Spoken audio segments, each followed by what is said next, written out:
Dans cette capsule, nous poursuivons la correction de l'exercice 1 de la feuille des exercices Python dédiés à la programmation orientée objet et les mathématiques.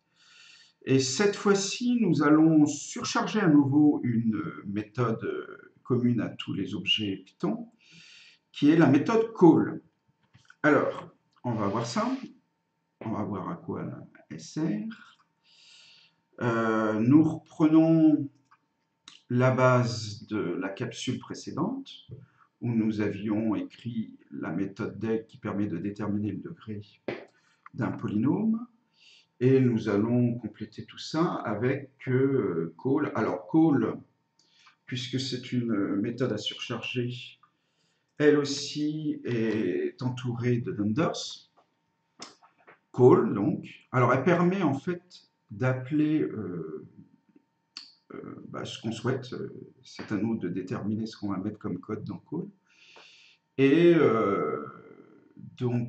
avec une syntaxe très courte qui va être de donner le nom de l'instance de l'objet, c'est-à-dire là en l'occurrence le nom du polynôme dont on aura créé une instance, et juste à mettre entre parenthèses la liste des arguments que comporte la méthode.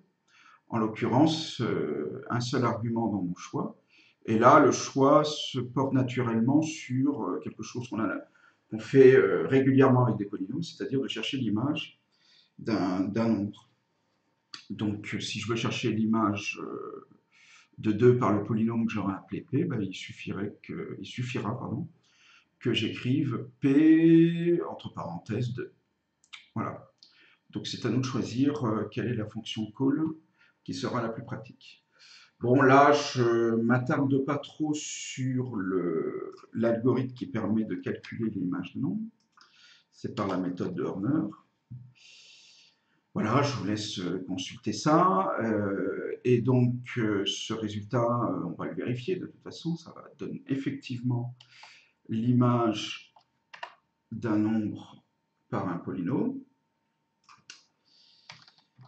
Et on va vérifier cela avec quelques exemples. On va reprendre les mêmes polynômes que la dernière capsule. On va chercher l'image de 2 par le premier, l'image de 0 par le premier toujours, et de -1 par le suivant. Là, on doit trouver 1 plus 4 plus 12, c'est-à-dire 17 ici. L'image de 0, ça fait 1 par P. Et l'image de... Alors ça fait 3x, 3 fois -1, on doit trouver -3.